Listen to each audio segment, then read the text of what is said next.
Good evening student. Manish sir सृजन classes में आपका स्वागत करता हूं। आपका एग्जाम बहुत पास में है। आपकी तैयारी मुझे लगता है बहुत अच्छी चल रही है। हम कुछ क्वेश्चंस पे बात कर रहे थे, बेस फंडामेंटल क्वेश्चंस है जो जनरली एग्जाम्स में पूछे जाते हैं। उसी श्रृंखला में अगले क्वेश्चन पे बात करते हैं। क्वेश्चन है कि इनमें से कौन सहायक बही नहीं है। देखो, आपको पता है सहायक बही सब्सिडरी बुक 8 है ना। उसमें रोकड़ बही, क्रय बही, क्रय वापसी बही, विक्रय बही, विक्रय वापसी बही, प्राप्य बिल बही, देय बिल बही और मुख्य जर्नल, है ना। ये 8 सहायक बहियां हैं, पर क्वेश्चन कह रहा है इनमें से कौन सहायक बही नहीं है। तो हमें तो ये चारों सहायक बही लग रही है। लेकिन बेटा, अगर ऐसा क्वेश्चन आए तो ध्यान रखना, रोकड़ बही के पास 2 योग्यता है।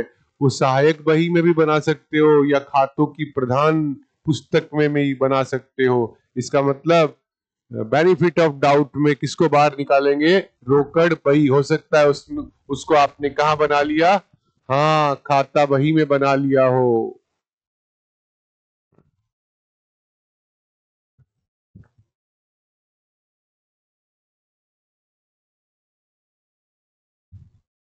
क्वेश्चन कहता है आपने उधार फर्नीचर खरीदा है। पहली बात तो फर्नीचर आपका माल नहीं है, संपत्ति है।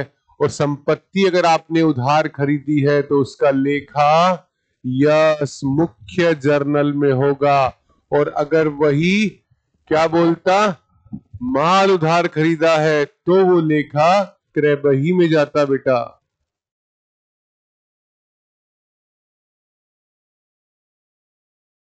क्वेश्चन नेक्स्ट कहता है विक्रय वापसी बही। देखो, पहले ये समझो विक्रय बही में क्या दर्ज होता है। विक्रय बही में दर्ज होता है केवल उधार बेचा गया व्यापारिक माल। तो जो विक्रय बही में दर्ज हुआ है ना, केवल उसी की वापसी आएगी विक्रय वापसी बही में, यानी उधार बेचे गए माल की वापसी। अगर माल नगद बिका है उसकी वापसी नहीं आएगी, वो तो रोकड़ बही में जाएगी। तो यहां पर केवल क्या आएगा? उधार बिक्री वापसी। गलती से डी मत टिक लगाना बेटा, क्वेश्चन गलत हो जाएगा।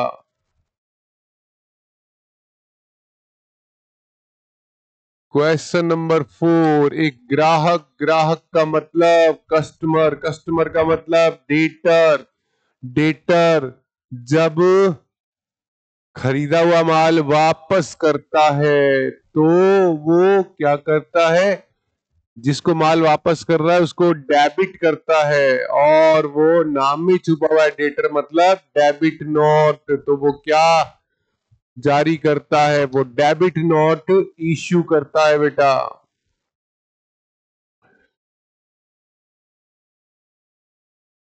क्वेश्चन नंबर नेक्स्ट कहता है 340 रुपए का चुकता। चुकता का मतलब होता है बेटा बकाया।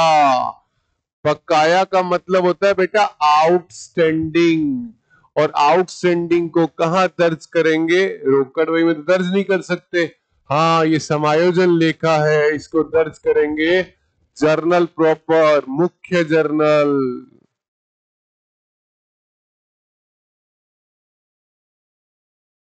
खाता बही सामान्यतः किस रूप में जानी जाती है? देखो, लेखों की तो द्वितीय पुस्तक होती है, पर खातों की क्या होती है? प्रधान पुस्तक। ऑप्शन में सारे खातों की बात है, तो किसकी है? खातों की तो प्रधान है, पर लेखों की द्वितीयक और गौण पुस्तक होती है बेटा। इसलिए आंसर क्या बनेगा? बी।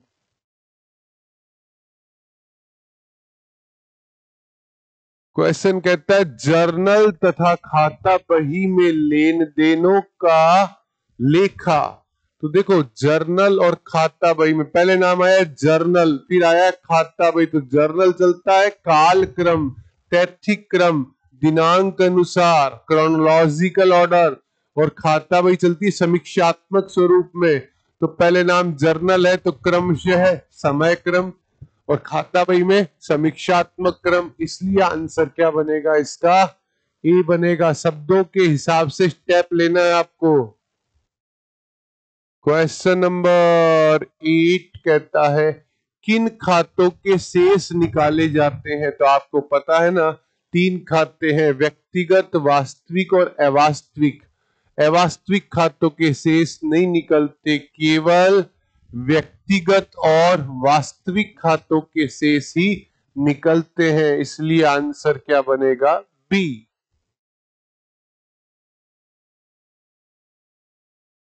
लेखांकन वर्ष के अंत में खाता बही के जो अवास्तविक खाते हैं उनका कभी शेष नहीं निकालते, मतलब उनको संतुलित नहीं करते, उनको पी&एल में ट्रांसफर करते हैं। तो संतुलित किया जाता है, ये बात तो गलत है। संतुलित नहीं किया जाता, ये तो सही है। शेष को लाभ हानि खाते में अंतरित नहीं करते, ये गलत है। संतुलित किया जाता है, ये बात क्या हो गई? ये भी गलत हो गई। संतुलित नहीं किया जाता, उसका शेष लाभ हानि खाते में अंतरित करते हैं। इसलिए आंसर क्या बना इसका? डी।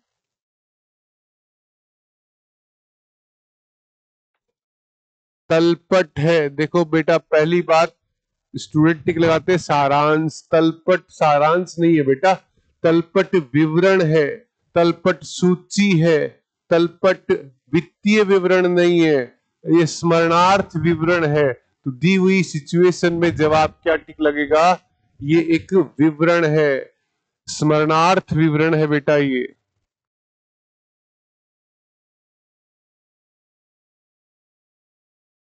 तलपट बेटा जनरली अंतिम खाते बनाने से पहले बनता है, लेकिन एक बात ध्यान रखना, तलपट और बैलेंस शीट दोनों पॉइंट ऑफ टाइम स्टेटमेंट है। ये निश्चित तिथि और ज्ञात दिवस को अपनी स्थिति बनाते हैं।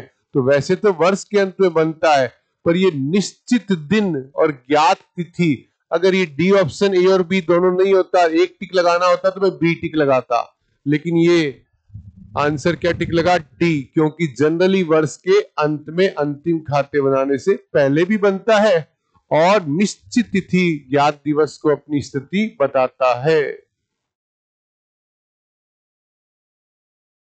तलपट का मिलान, बेटा बात हो रही है शुद्धता की। तलपट कभी लेखांकन शुद्धता नहीं बताता, तलपट केवल अंक गणितीय और गणितीय शुद्धता को बताता है। याद रखना, अगर क्वेश्चन ऐसा होता कि तलपट कौन सी अशुद्धि को ढूंढने के लिए बनाते हैं, तो जवाब होता लिपि की अशुद्धि। ये ध्यान रखना बेटा, शब्दों का खेल है इसके अंदर।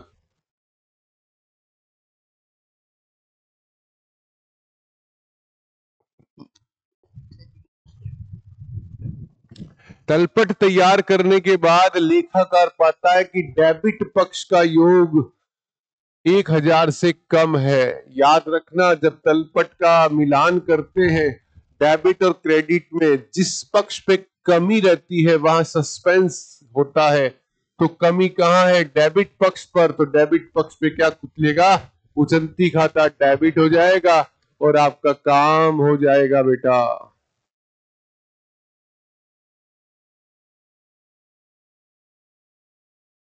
तलपट में आउटस्टैंडिंग सैलरी अगर तलपट में दे रखी है तो पहले पहचान करो कि देखो तलपट में जो मद दी गई है वो एक जगह आएगी। अब ये पहचान करो कि अकाउंट कौन सा है, तो सर ये अकाउंट तो पर्सनल अकाउंट है, और पर्सनल अकाउंट कभी पी&एल में नहीं जाता। कहां जाएगा? बैलेंस शीट में जाएगा, आर्थिक चिट्ठे में जाएगा। देन आंसर विल बी सी।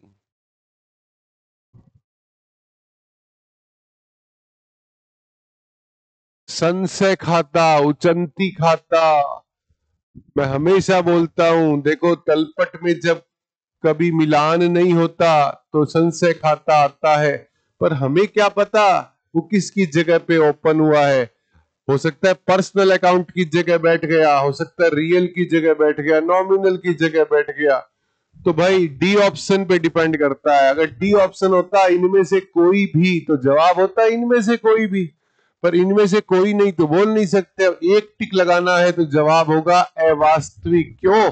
क्योंकि ये टेम्परेरी नेचर का, अस्थायी प्रकृति का खाता है। एक सस्पेंस खाता क्या प्रदर्शित करता है भाई? उचंती खाता डेबिट में खुलेगा तो डेबिट शेष क्रेडिट में खुलेगा तो क्रेडिट से तो क्या प्रदर्शित करता है? यस, डेबिट या क्रेडिट का बैलेंस। आंसर विल बी ए।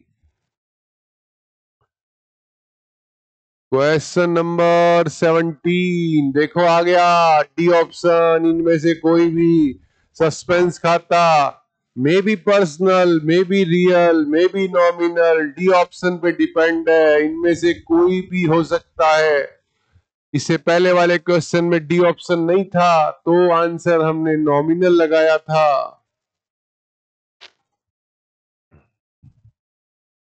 यदि तलपट का डेबिट कॉलम का योग कम है, जिधर कमी होगी उधर सस्पेंस होगा, तो चलती खाता डेबिट शेष होगा। ये कथन बिल्कुल सत्य है।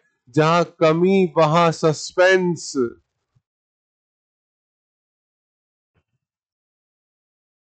एक कपड़ा व्यापारी ने, कपड़ा व्यापारी का मतलब कपड़े का व्यापार, फर्नीचर उसके लिए संपत्ति, और क्रय बही माल की बही, माल का लेखा संपत्ति के रूप में या संपत्ति का लेखा माल के रूप में करने पर कौन सी अशुद्धि घटित होती है? हाँ, सैद्धांतिक अशुद्धि। सैद्धांतिक अशुद्धि के 7 पॉइंट होते हैं बेटा, ध्यान रखना। एक प्रकृति से दूसरी प्रकृति के अंदर गलती करोगे, जैसे पर्सनल, रियल, नॉमिनल, 3 अकाउंट है। अगर एक ही प्रकृति के अंदर गलती करोगे तो हिसाब की गलती, एक से दूसरे में जाओगे तो सैद्धांतिक। कैसे? राम की जगह शाम को डेबिट कर दो, एक ही प्रकृति है, हिसाब की गलती। जैसे रेंट की जगह राम को डेबिट करोगे तो ये अलग अलग प्रकृति के खाते हो गए, तो ये सैद्धांतिक अशुद्धि होती है।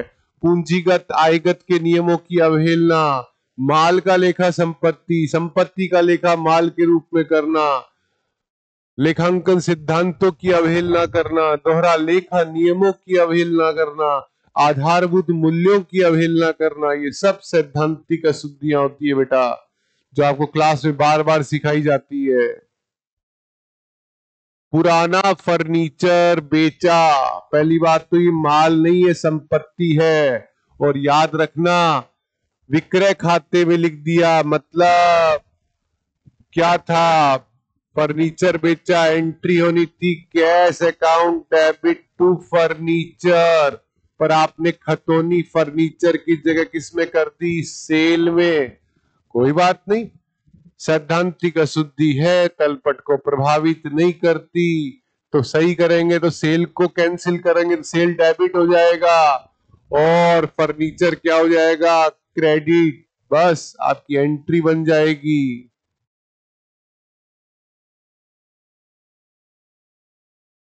मशीनरी खरीदी और क्रय खाते में संपत्ति का लेखा माल के रूप में करने पर सैद्धांतिक अशुद्धि घटित होती है, और सैद्धांतिक अशुद्धि कभी तलपट को प्रभावित नहीं करती। तलपट अंतर नहीं दिखाएगा, 3000 रुपए का अंतर तलपट नहीं दिखाएगा, अंतर आ ही नहीं सकता।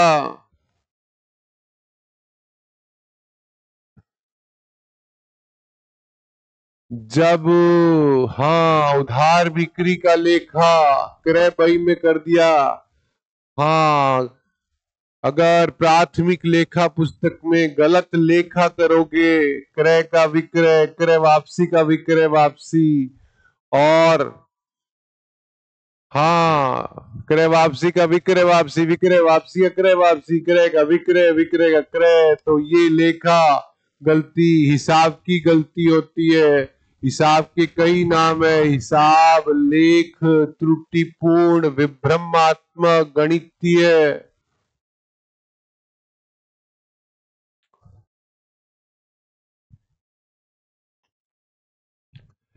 मैं हमेशा एक बात बोलता हूं, ये ट्रेडिंग अकाउंट का फॉर्मेट याद रखा करो। इधर ओपनिंग स्टॉक, इधर क्लोजिंग, इधर परचेज, इधर परचेज रिटर्न, इधर सेल्स, इधर सेल्स रिटर्न, इधर डीआर पक्ष, इधर सीआर, ये खर्च का पक्ष, ये आय का पक्ष। अब पढ़ो अच्छी तरह क्वेश्चन। क्रय का लेखा विक्रय, इधर का इधर, अगर डेबिट का क्रेडिट की तरफ चले गए तो गलती कौन सी होगी? हिसाब, प्रभाव पड़ेगा दोहरा, 2 और 2 4। कौन सा पक्ष ज्यादा हो गया? आय का पक्ष ज्यादा। इस गलती से क्या हुआ? आय ज्यादा हो गई तो लाभ 4000 से ज्यादा हो गए, तो अशुद्धि सुधारोगे तो क्या करना पड़ेगा? अशुद्धि सुधारोगे तो जो लाभ ज्यादा हो गए उस लाभ में कमी करनी पड़ेगी, सकल लाभ में कमी होगी।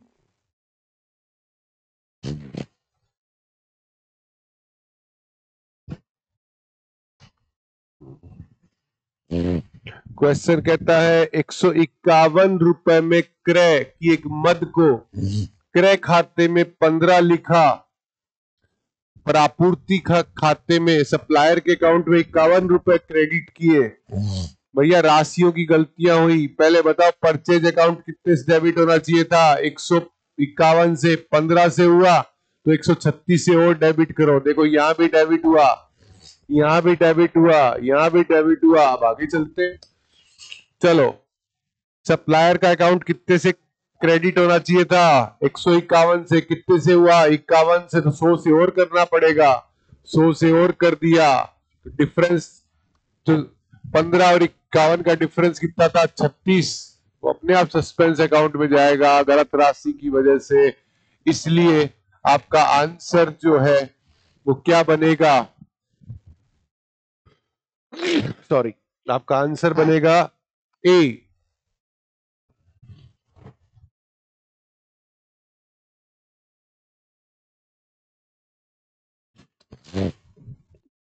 300 रुपए का माल राहुल से खरीदा और विक्रय बही, बही मतलब जर्नल, जर्नल में एंट्री कर दी विक्रय के रूप में। भाई एंट्री होनी चाहिए परचेज की, परचेज टू राहुल, ये तो एंट्री होनी चाहिए थी। आपने एंट्री क्या कर दी? Rahul to sale. इस एंट्री को उल्टा कर दो, उल्टा कर दो, तो परचेज तो डेबिट होना ही था, परचेज तो डेबिट होना ही था। सेल को कैंसिल करोगे तो सेल भी डेबिट होगा टू राहुल। याद है ट्रेडिंग अकाउंट में इधर का इधर प्रभाव दोहरा पड़ेगा। कितने रुपए का? 600 रुपए का, ये ध्यान रखना। अब आप बोलोगे सर सस्पेंस अकाउंट क्यों नहीं आया? बेटा गलती बही में है, अगर यही यहाँ क्या होता खाता तो सस्पेंस आ जाता बेटा।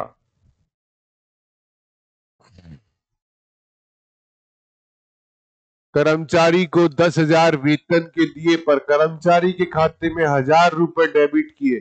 पहली बात तो कर्मचारी को वेतन चुकाओगे तो एंट्री बनती है सैलरी टू कैश, सैलरी तो डेबिट किया ही नहीं आपने, और कर्मचारी को डेबिट किया 1,000 से, तो पहले तो कर्मचारी कैंसिल होगा और सैलरी डेबिट होगा। सैलरी डेबिट हुआ पर कर्मचारी 10,000 से क्रेडिट थोड़ी होगा, गलत। सैलरी डेबिट 10,000 से, कर्मचारी को कैंसिल किया 1,000 से, और डिफरेंस का आया सस्पेंस में। इसलिए आंसर क्या बना? बी।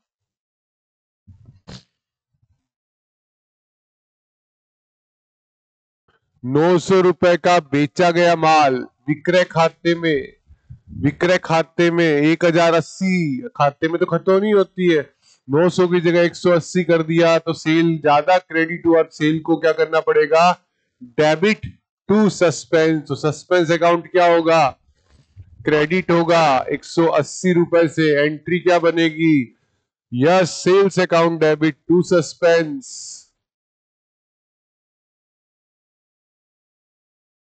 वही ट्रेडिंग अकाउंट वाला फॉर्मेट क्या कहता है? बहुत इंपॉर्टेंट क्वेश्चन है। परचेज इधर आता है, डेबिट में परचेज रिटर्न इधर आता है, सेल्स इधर आता है, सेल्स रिटर्न इधर आता है, क्रय वापसी इधर का आइटम, उसको विक्रय वापसी डेबिट की तरफ दिखाया, प्रभाव दोहरा पड़ेगा, हजारों हजार 2,000, डेबिट पक्ष क्या हो गया? ज्यादा, तो तलपट का 1,000 वाले तो ऑप्शन ही गलत। तलपट के डेबिट पक्ष का योग क्रेडिट पक्ष से 2,000 रुपए क्या होगा? अधिक होगा। वही ट्रेडिंग अकाउंट के फॉर्मेट से क्वेश्चन क्या हो जाएगा आपका? सॉल्व हो जाएगा। फॉर्मेट वापस भी बना के बता सकता हूं। Trading account, opening, closing, purchase, purchase return, sales, sales return. Opening stock यानी खर्चा, 500 रुपए क्या दिखाया, ज्यादा दिखाया, तो खर्चा ज्यादा दिखाओगे तो लाभ कम होगा 500 से। क्लोजिंग स्टॉक आय कीमत 1200 रुपए ज्यादा दिखाई तो आय ज्यादा लाभ ज्यादा, तो 500 कम 1200 ज्यादा, तो नेट 700 रुपए से क्या आएगा, अधिक क्या आएगा आपकी इस गलती की वजह से।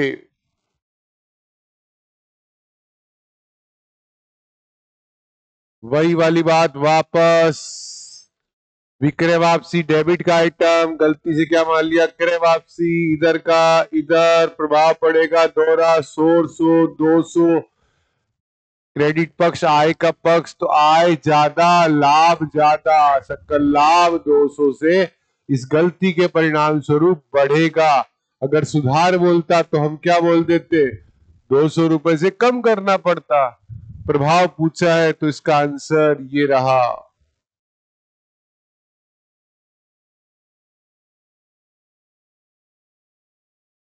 5000 रुपए से विक्रय, विक्रय क्रेडिट का आइटम, क्रय डेबिट, क्रेडिट का डेबिट, प्रभाव पड़ेगा दोहरा, 5 और 5 10। प्रभाव पूछ रहा है डेबिट पक्ष खर्चे का है, खर्चा ज्यादा लाभ कम, कितने से, यस 10,000 रुपए से लाभ क्या हो गया, कम हो गया।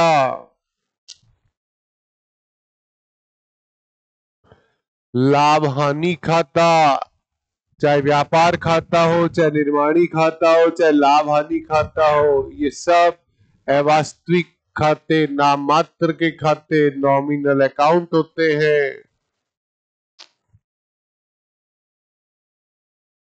मार्शलिंग तकनीक का मतलब क्या होता है, मार्शलिंग तकनीक का मतलब जब एक समान प्रकृति की मदें एक साथ एक जगह युग्म में जोड़कर दिखाई जाती है, उस तकनीक को बोलते हैं मार्शलिंग तकनीक।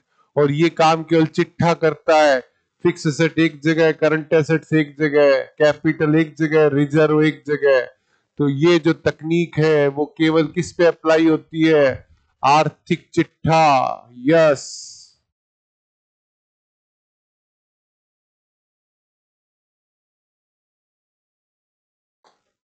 आपको हमेशा क्लास में बताया जाता है कि देखो बेटा, क्लोजिंग स्टॉक जो होता है ना, वो दो परिवार का सदस्य होता है। इस वर्ष का क्लोजिंग अगले वर्ष का क्या बनता है, ओपनिंग स्टॉक। तो अगर क्लोजिंग स्टॉक का मूल्यांकन गलत करोगे तो प्रभाव कितने वर्षों पड़ेंगे, 2 वर्ष। अब क्लोजिंग स्टॉक किधर का आइटम है, इनकम साइड का आइटम है, तो पिछले वर्ष अगर क्लोजिंग स्टॉक ज्यादा दिखाया, क्लोजिंग स्टॉक इनकम का साइड का आइटम है, इनकम ज्यादा हुआ तो पिछले साल का लाभ तो क्या हो गया, ज्यादा, और इस साल का लाभ क्या होगा, कम, क्योंकि इस साल वो ओपनिंग स्टॉक बनेगा। तो विगत वर्ष का लाभ क्या व्यक्त हुआ, अधिक, और चालू वर्ष का लाभ अधिक, गलत। विगत वर्ष का लाभ कम, गलत। विगत वर्ष का लाभ कम, गलत। विगत वर्ष का लाभ अधिक और चालू वर्ष का लाभ कम। Answer will be D.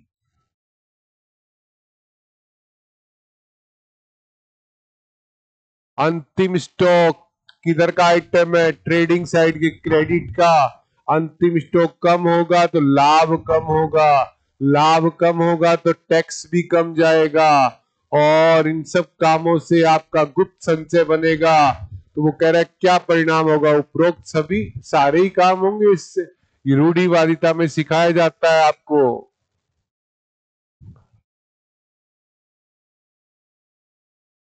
तलपट में अगर क्लोजिंग स्टॉक है, देखो वैसे जनरली तलपट के बाहर होता है क्लोजिंग स्टॉक, तब उसका लेखा दो जगह होता है, ट्रेडिंग के क्रेडिट पक्ष पर और बैलेंस शीट के एसेट साइड पर। लेकिन अगर तलपट के अंदर आया है, इसका मतलब वो परचेज के साथ एडजस्ट हो गया। और तलपट में क्लोजिंग स्टॉक का नेचर कौन सा है, रियल, और रियल नेचर के अकाउंट केवल कहां जाएंगे, केवल बैलेंस शीट में जाएंगे। याद रखना, दो जगह नहीं जाता कभी भी तलपट का आइटम।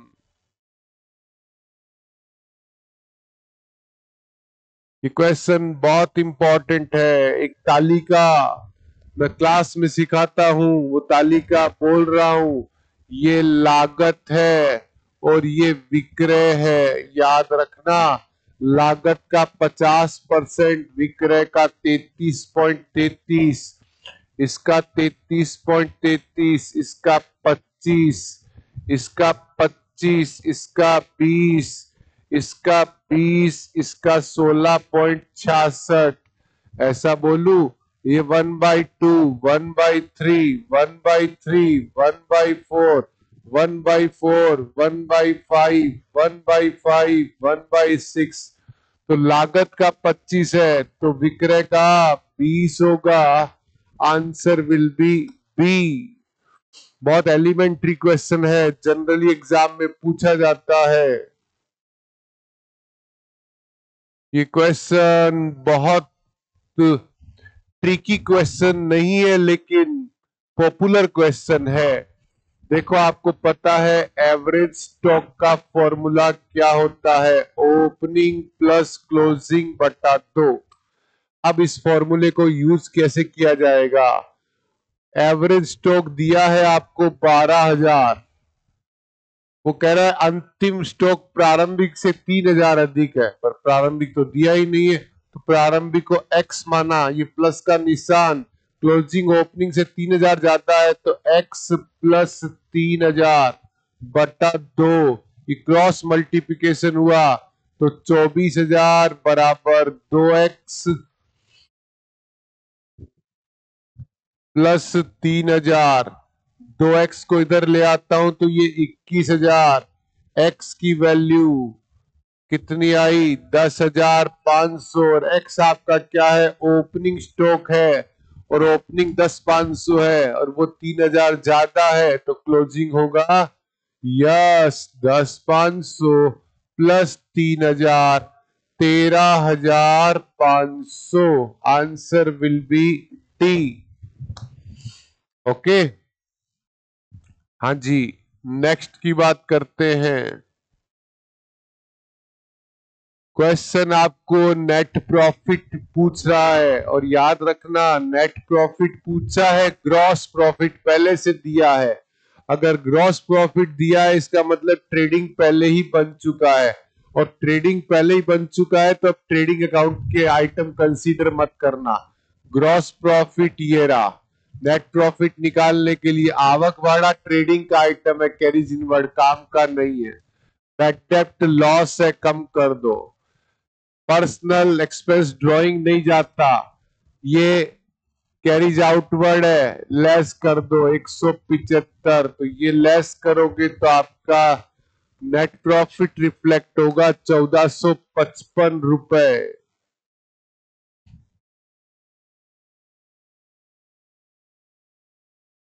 ये क्वेश्चन भी पॉपुलर क्वेश्चन की सीरीज का एक क्वेश्चन है।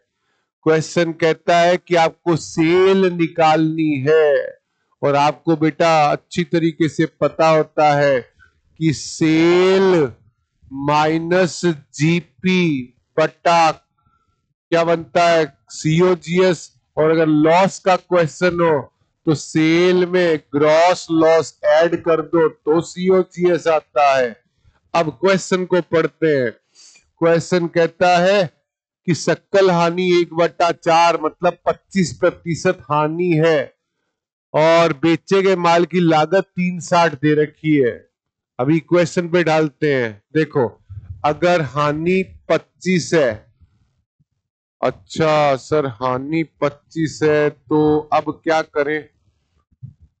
अरे भाई, आपको मैंने पहले ही बताया था कि घबराने की जरूरत नहीं है, माना कि से काम हो जाएगा आपका।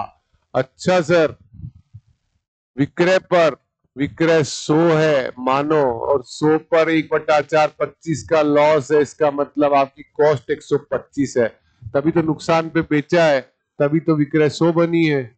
बस अब क्या करना है? विक्रय निकालनी है। अगर कॉस्ट 3,60,000 125 के बराबर है तो कॉस्ट निकालनी है, तो 100 से मल्टीप्लाई कर दो। विक्रय निकालना है, 100 से मल्टीप्लाई कर दो उसको, तो विक्रय कितना बनेगा? 288 बन जाएगा बेटा आपका। इस तरीके से क्वेश्चन को आप सोल्व कर सकते हैं। प्रावधान हमेशा से बोलता हूं, provision P and L account से बनाए जाते हैं, लाभों पर प्रभार होते हैं, राशि अनिश्चित है पर दायित्व निश्चित है, इसलिए इसको लाभों पर क्या बोलते हैं, प्रभार, charge against profit.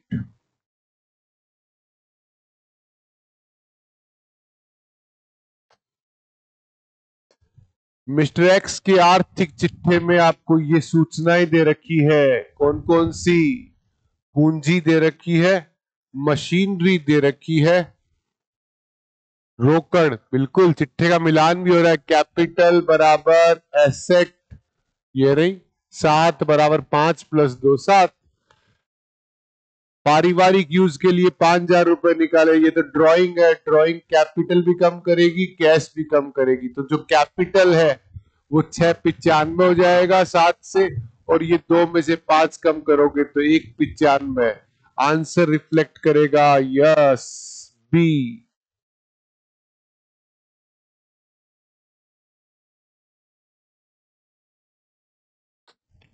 Question number 43 number question क्या कहता है, श्याम ने 1 अप्रैल 2005 को 2 लाख रुपए की पूंजी से व्यापार शुरू किया, ये ओपनिंग कैपिटल आपकी। मित्र से ऋण लिया 30,000, व्यापार में कमाए 1 लाख, और ड्राइंग अंत की पूंजी निकालनी है, अभी निकाल देते हैं अंत की पूंजी। क्लोजिंग कैपिटल बराबर opening capital plus profit minus drawing plus additional capital. तो भाई क्लोजिंग निकालनी है ना आपको, तो उसको क्लोजिंग कैपिटल कैसे निकालें, ओपनिंग कितनी 2 लाख, प्रॉफिट कितना 1 लाख, ड्राइंग कितना, ड्राइंग 50,000, एडिशनल कैपिटल है ही नहीं। मित्र से लिए गए ऋण का पूंजी समीकरण में कोई रोल नहीं होता, इग्नोर करेंगे तो क्या होगा, 2 + 1 3 में से 50, 2.5 लाख रुपए क्या बन जाएगी, उसकी क्लोजिंग कैपिटल बन जाएगी।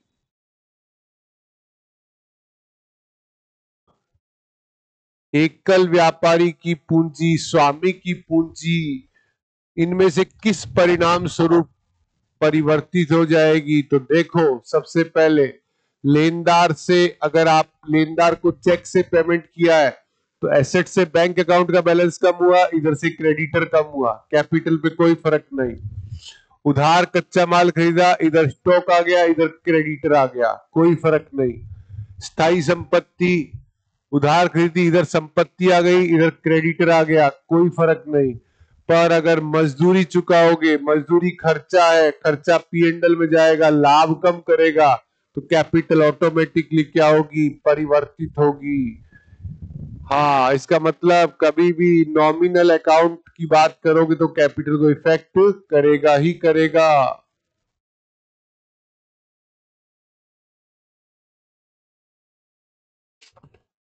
अगर साझेदारी संलेख में पूंजी पर ब्याज के बारे में कुछ नहीं कहा तो पूंजी पर ब्याज प्रतिवर्ष दिया जाएगा। अरे भाई, साझेदारी संलेख में अगर कोई प्रावधान है ही नहीं तो पूंजी पर ब्याज दे ही नहीं सकते, तर्क की बात छोड़ो, नील, कोई ब्याज नहीं दिया जाएगा।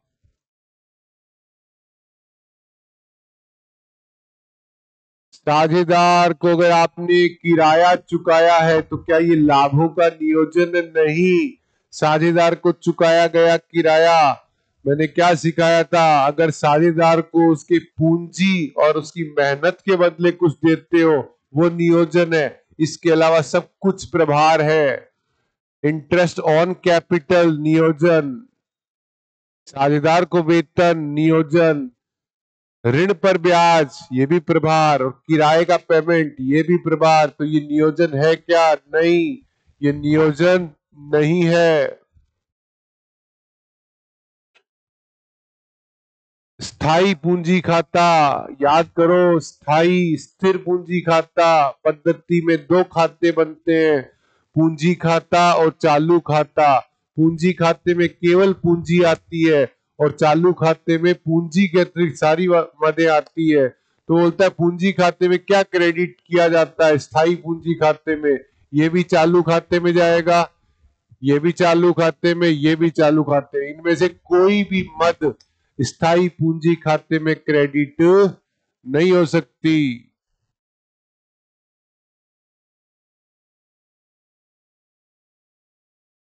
XYZ एक फर्म में साझेदार, लाभ हानि के विभाजन के समय क्या था, मतभेद था। इसका मतलब संलेख विद्यमान नहीं है। आपके पास लाभ 6,000 है, वाई चाहता है कि उसने जो 80,000 का ऋण दिया है उस पर 24% ब्याज दो, 24 नहीं देंगे, 6 दे देंगे। अब कैसे बांटोगे राशि भाई, 6,000 में से पहले तो 4800 का ब्याज दे दो, किसको, वाई को, पीछे बचेगा 1200 रुपए, वो तीनों में बराबर बांट देना, XYZ 400 400 400। तो विभाजन क्या होगा, विभाजन ये होगा कि X को 400 मिलेगा, Z को भी 400 मिलेगा, Y को 4800 प्लस 400 5200, इसलिए आंसर क्या बनेगा, C बनेगा।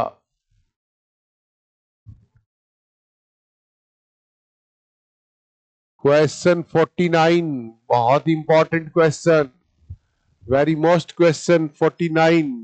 सोमेश और रमेश दो पार्टनर, ये लो सोमेश और ये लो रमेश, दो पार्टनर।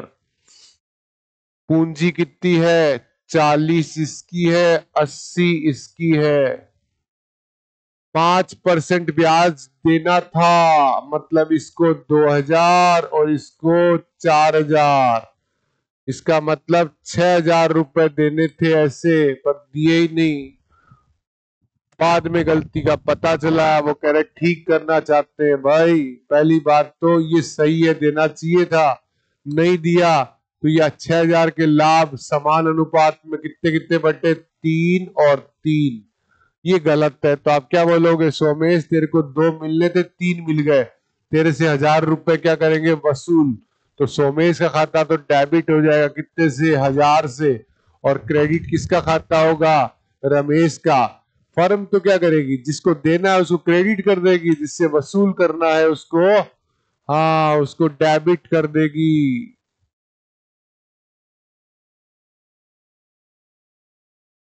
ये क्वेश्चन बहुत इंपॉर्टेंट, बहुत इंपॉर्टेंट क्वेश्चन। ठीक उसी तरीके का, बराबर बराबर लाभ हानि का विभाजन करते हुए, राजा, रूपा, माला, स्थाई पूंजी, इसका मतलब एक तो पूंजी खाता है और एक चालू खाता है। 1 20 90 60 की पूंजी है तो 5% की जगह 6% ब्याज दे दिया, मतलब 1% की क्या हो गई, गलती। अच्छा, ये तो अब क्या करोगे, कैसे ठीक करोगे, तरीका देखो, आपको तरीका सिखाता हूं। ये राजा, ये रूपा, ये माला। अच्छा, इनकी कैपिटल देखते हैं, 1 20 90 60, 1 20 90 60, गलती 1% की हुई है, मतलब 1200 900 600, टोटल 2700 की गलती हो गई। अगर ये गलती नहीं होती तो 2700 रुपए बराबर बढ़ते, 900 900 900, ये सही है। अब देख लो, फैसला कर लो। राजा 1200 ले गया, 900 मिलने चाहिए थे, राजा से वसूल करेंगे तो एंट्री क्या बनेगी, राजा का करंट अकाउंट डेबिट होगा, कितने रुपए से, 300। रूपा पे कोई फर्क नहीं है, माला को मिलने चाहिए थे, हाँ 900 पर 600 ही मिले, तो टू मालाज करंट अकाउंट कितने, 300। ऐसे कॉम्बिनेशन की वजह से हाँ, आंसर बनेगा ए, करंट अकाउंट लाना पड़ेगा क्योंकि स्थिर पूंजी विधि है, ध्यान रखना बेटा। ये सब क्वेश्चन इस तरीके के हैं जो आपको वहां तक पहुंचाएंगे एलिमेंट्री नॉलेज से कि आपके क्वेश्चन में गलती नहीं हो। फिर क्या करेंगे, अगली क्लास के अंदर इससे आगे के क्वेश्चंस लेंगे ताकि हमारे पास क्वेश्चनों की एक अप्रोच और एक अंडरस्टैंडिंग डेवलप हो जाए। आज और अभी के लिए इतना ही। Thank you.